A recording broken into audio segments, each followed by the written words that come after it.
لو من ريو خفلي كاب لوكاس 17 كاب 11-19 زلو حسابي بدحريو قرب كالوت تقصات نالبات كوت خلي جن أبزيا كفلي أتوكير زارب زيابير يباركم أنت تختاتيلكم نتصبوي مالتي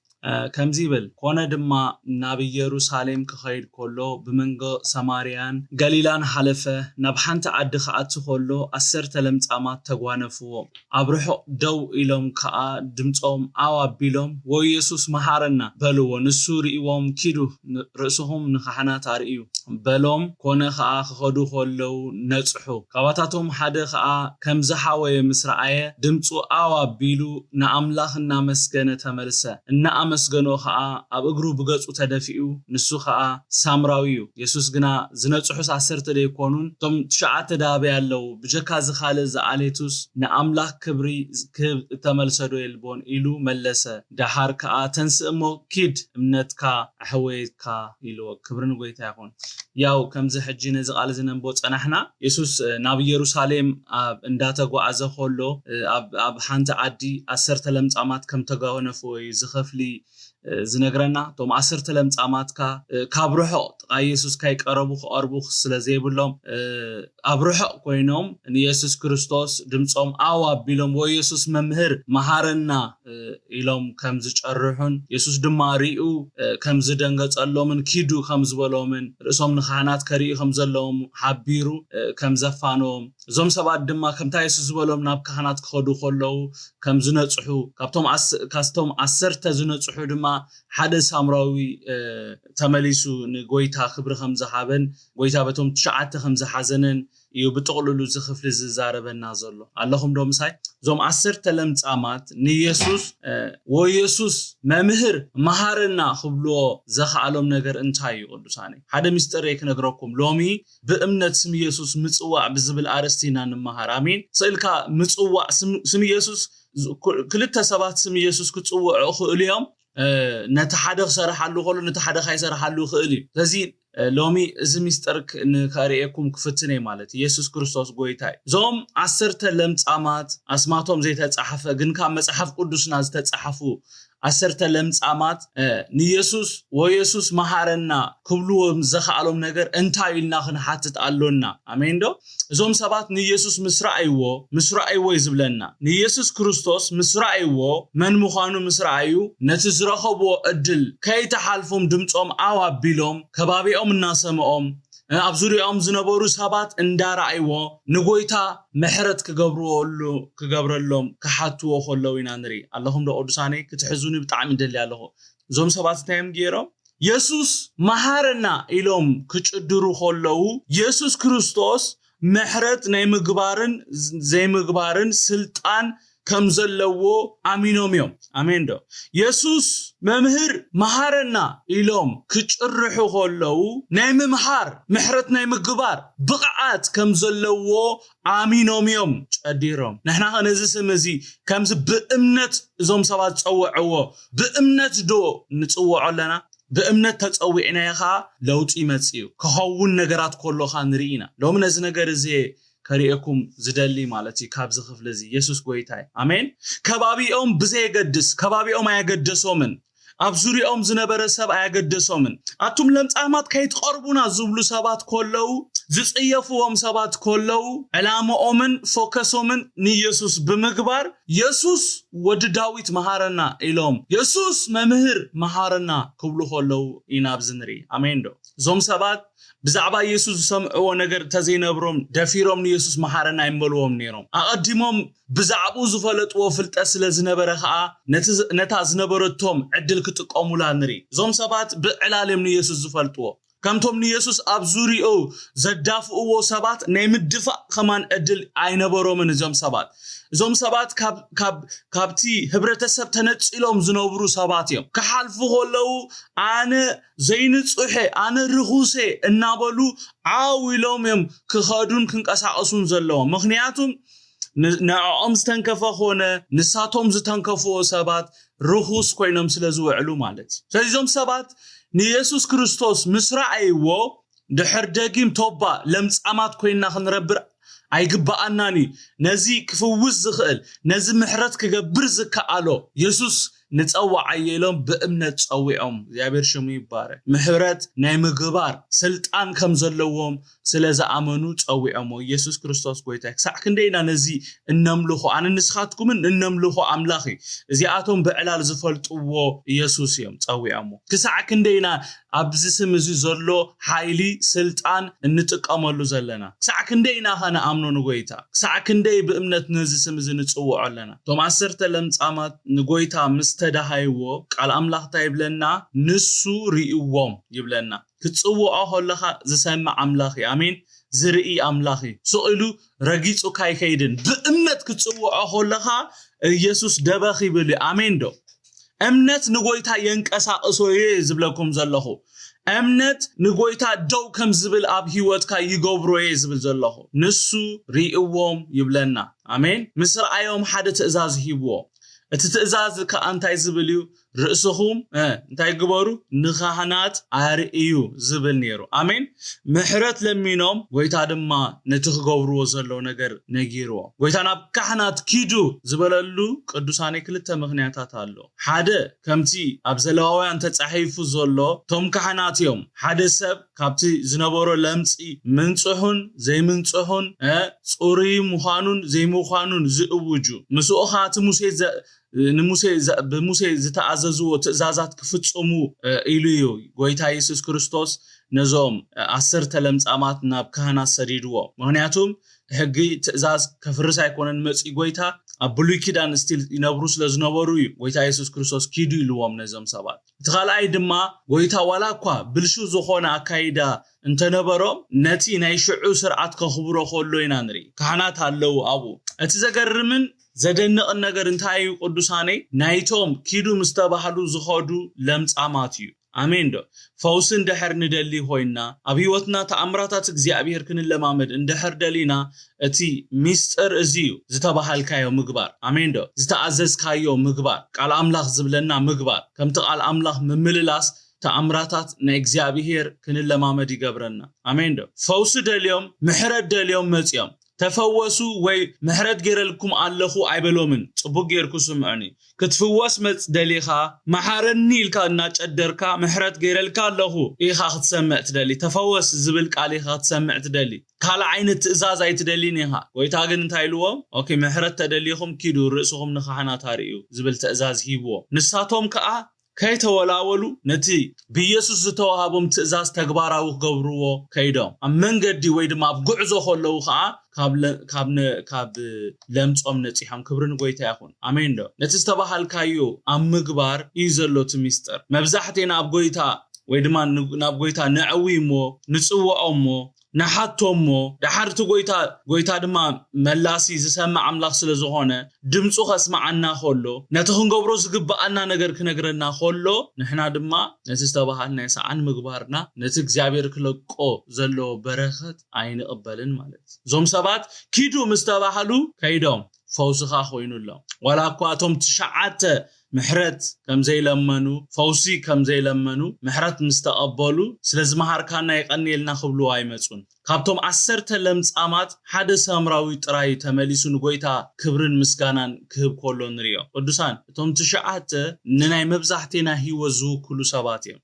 ሰሚዕኹም ምን ኣለኹም ጽቡቅ ጌርኩም ቶም 9 ናይ መብዛሕቴና ህይወት ዝውክሉ ሰባት እዮም ዞም 9 ኣይሁዳውያን እዮም ስምዑ ጽቡቅ ጌርኩም እዚ ሓደ ሳምራዊ ዝተገብረሉ ዝተረድአ ዝተዋዕለሉ ውዕለት ዝፈለጠ ሳምራዊ ሓደ ሳምራዊ ጥራዩ ንጎይታ ክብሪ ወይ ድማ ከመስግን ዝመጸ ናይ መብዛሕቴና ህይወት ከምዚ ዝመስል ቶም ንጎይታ ውሬታ ክንመልስ ዝግባአና ወይ ድማ እንመልስ አዚና ወሒዳትና ነቲ ንኣምላኽ ዝግባእ ክብሪ ክንህብ ኣይንመለስን ኢና ጎይታ ሎሚ በዚ ቃል ገይሩ ነፍስ ወከፍና የለብመና ኣሎ ከምታ ኣብ ቅድሚኡ ንበኺዮ ንጽልዮን ጸሎትናን ልማኖናን ምስተመለሰ ከዓ ንጎይታ ክነኽብሮን ክነመስግኖን ኣሎና አሜን ዶ ኣብ ቅድሚኡ ምብካይ ጥራይ ኣይኮነን ኣብ ቅድሚኡ ምእዋይ ጥራይ ኣይኮነን ኣብ ቅድሚኡ ድማ ኣምልኾ ምስጋና ውዳሴ ሒዝና ክንቀርብ ከዓ ናይ እግዚአብሔር ፍቃድ مستقبلك يغني اللي تبل انديها نسب كمان مسجبرلك يغني اللي تبليها نزناي نجستات نجوس ساعة كندي مسجانا أملخو وداسي زي جبو هم تزبالكهم اتهم تشعت أيهوداويان بوجيرهم تأفيهم حدا جنت مليسون قويتا كابت حدا يقبرنا يسوع عم مزمور 5 سلستان تايزبل مسوات مسجانا سوى علي يخبرني نتب من قدي زتنقى خا مدحان أملاك كري أو يجيبل اتسامراوي نقويتا خسع كندي كم زخبرو بتزقربو مسجانا يتقليسو آمين دو أردوسان بعدما ينزح حساب زي أبصلت كلنا على إلينيرة زنبوركم سبات تذكروا وياهم. سلج نقولتها مخبار مالت لومي كنقرأكم نتزقبوا مسجانا ويدما نتزقبوا مسوات مسجانا مقرب ويدما بمقرب كم زخونة يوزخف لزيز نقرنا. بجكازي كالز عليتو نقولتها كبري كهبيلو زمت إيلن إلو قولتها حاتيتو. سامراوين تايجيرون دهريلكم نقولتها أمليخو سجيدولو سجدت نزقبوا قولتها سجدت محرت تقبلها نتزمحارو قولتها thank you كبل ماتيو كبرنا قويتا يخون قويتا خا امنت كاد حيناتك كايلو امنتو فوسو اصني علو خيدو كبرنا قويتا يخون وتراسر شمونت اندهرام بيبنايو انتاي زبلنا بجكا زكال زعاليتوس نامله كبر كهب التملسدو يلبون إلو اتي قويتا كبر إلو وزولو قدساني نتي زي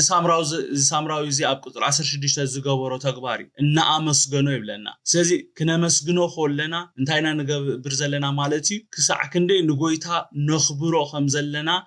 إنا نجلس زلنا بمسجاننا بقى نقولتها نخبرو لنا ساعة كندي كم زخبرنا يو بمسجاننا بقلتنا بوداسينا بسجدتنا نقلت قالوا لنا مالت خبرنا قويتا يهون لومي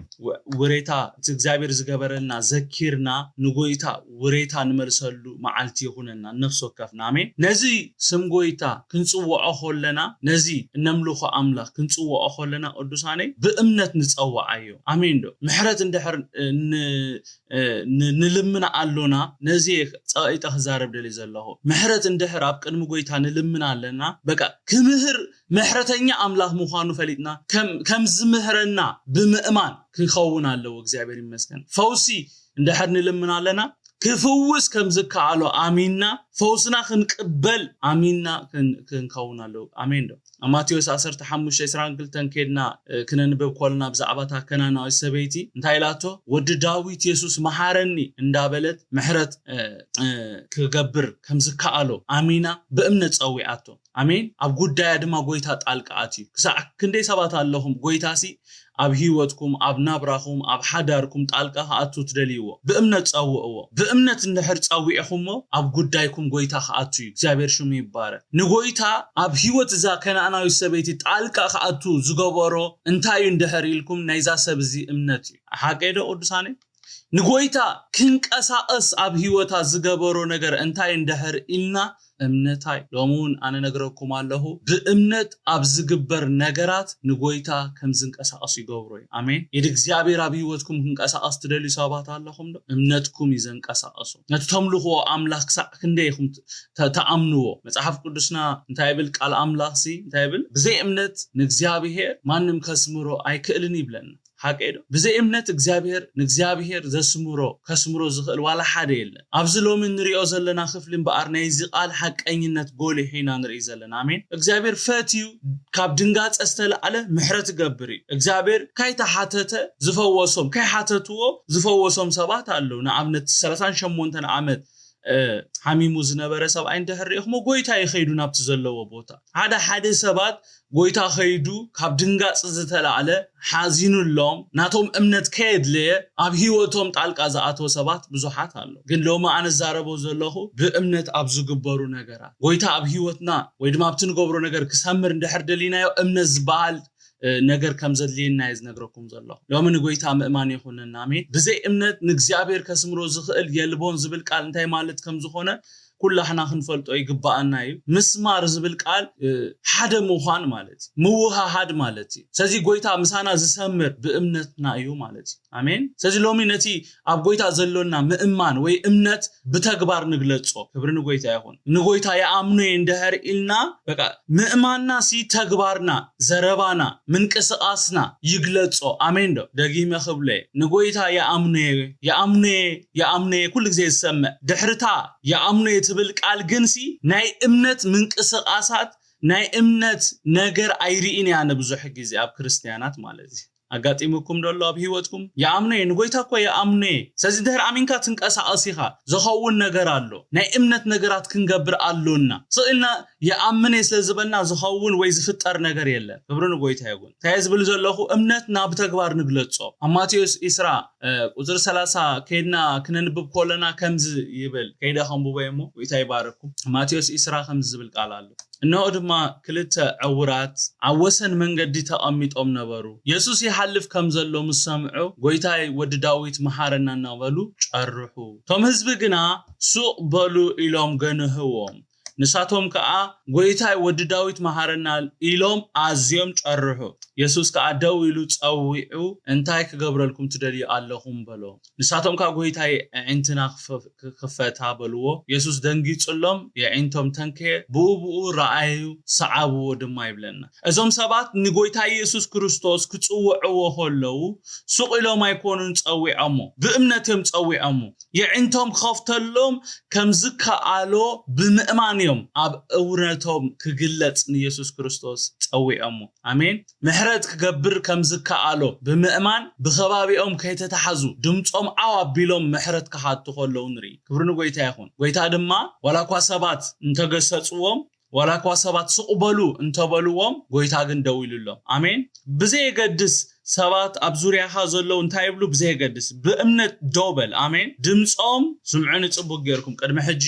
ብዛዕባ በርጤሚዮስ ክዛረብ ከለኹ ተዛሪበየ ድምጾም ሲ ካብቲ ኣብ ዙርያኦም ዝነበረ ድምጺ ኣብሊሉ ስለዝወፀዩ ንጎይታ ደው ኣቢልዎ አሜን ዶ ስምዑ ጽቡቅ ጌርኩም ሎሞ ክነግረኩም ክትኣምኑ ከለኹም እምነትኩም ዘደርቢ ተግሳጽ ድዩ ስቕበል ዝብል ድዩ በቃ ነቲ እምነትኩም ከደርቢ ዝመጽእ ድምጺ መጽዩ ስምዑ ጽቡቅ ጌርኩም ቅዱሳኔ ነዞም ክልተ ዕውራት ወይ ድማ ንበርጦሎሜዎስ ከማንሲ ቶም ህዝብ እንታይ ኢሎሞ ሱቕበል በቃ እውርነትካ ተቐቢልካ ኺድ እውርኻ ብእውርነትካ ዘመንካ ወድ ሱቕበል ኣይተጽምመና ንዕኦም እኮ ይሓተቶምን ቅዱሳን እንቋ እሳቶም ፈወስቲ ኣይኮኑ እንቋ እሳቶም ገበርትን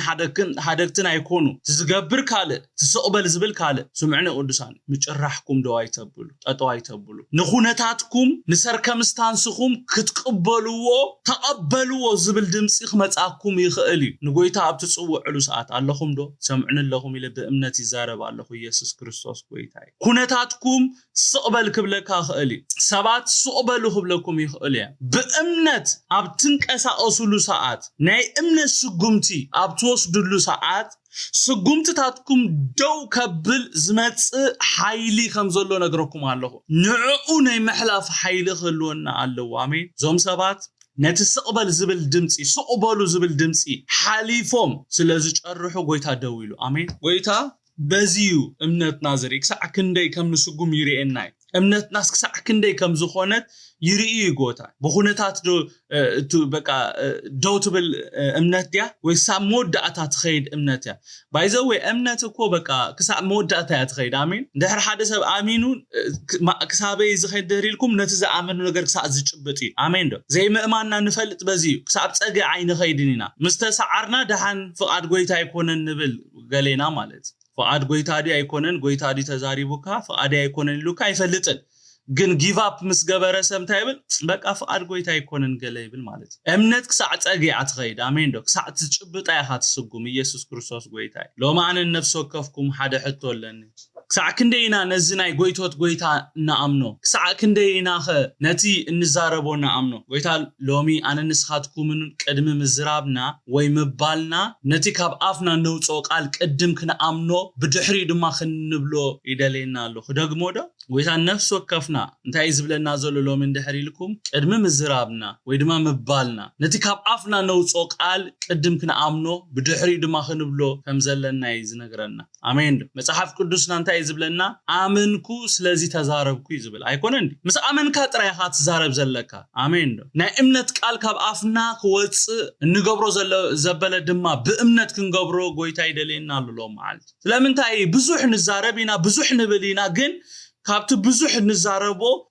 ዝኸውን እቲ ዝኸውን በእንትና ንሪኦቲ ኮይኑ ንሪኦ ግን ኣዝዩ ውሕድ እዩ ሓቀዶ ምናልባት ዶ ስቕኢልና ንስለምባል እናበልና ይኸውን ምናልባት ዶ ከይኣመና ነቲ ቃል ነውፆ ስለዘለና ዶ ይኸውን ሎሚ ደው ኢልና ሞ ንፈትሽ እዞም ክንሪኦም ዝፀናሕና ሰባት እቲ ብዛዕባ ኢየሱስ ሰምዕዎ ነገር እዩ ኣብ ኢየሱስ እምነት ክህልዎም ገይርዎ ኣሚኖም ድማ ነዚ ፈዋሲ ዝኾነ ኢየሱስ ምስ ሃዳሃይዎ ጎይታ ድማ ሰሚዕዎ ምስማዕ ጥራይ ዘይኮነስ እቲ እምነቶም ኣብ ጉዳዮም ከም ዝንቀሳቀስ ገይርዎ አሜን ናብ ጎይታ መጺና ድሌትና ምስ ነገርናዮ ነቲ ንሱ ዝበለና ነገር ድማ ንምግባር ወይ ድማ ነቲ ዝተዋሃበና ትእዛዝ ክንፍጽሞም ይግባአና ምክንያቱም ተአምራት እግዚአብሔር ኣብ ምግባር ስለዘሎ አሜን ተአምራት ኣብ ህይወትና ክንለማመድ እንድሕር ደሊና ኢድ እግዚአብሔር ኣብ ህይወትና ክንቀሳቀስ እንድሕር ደሊና ትእዛዙ ኣብ ምግባር እዚ ነገር ዘሎ ይዝብል ዘለኹ ቶም 10 ለምጻማት ክንሪኦም ጸናሕና ጎይታ ኪዱ ርእስኹም ንኻህናት አርዩ ምስ በሎም ከይዶም ምስ ከዱ ተአምራት ኮይኑ አሜን አሜን ምስ ተኣዘዙ ተአምራት ኮይኑ መጽሐፍ ቅዱስ ከምቲ ክነንብቦ ጸናሕና ክኸዱ ከለው ወይ ዝተባሃልዎ ክገብሩ ከለው ተፈዊሶም ኣብ ህይወቶም ተአምራት ኮይኑ ስለዚህ ኣብ ህይወትና ተአምራታት እግዚአብሔር ክንለማመድ እንድሕር ደሊና ዝተባሃልናይ ነገር ክንገብር አሎና ተዘይ ኮይኑ ግና ኣብ ህይወትና ምንም ዓይነት ለውጢ ኣይክመጽን እንዴ ያለኹም ሎማዓልቲ እግዚአብሔር ኣብ ህይወትኩም ኣብ ናብራኹም ኣብ አገልግሎትኩም ኣብ ትገብሩ ዘበለ ሁሉ ጣልቃ ሃቱ ትደልይዎ ክንቀሳቀስ ትደልይዎ ገር ኩሉ ይባርኩም የዳኩም ሞልዕሉ ጸሊና ክንውዲና ተባረኹ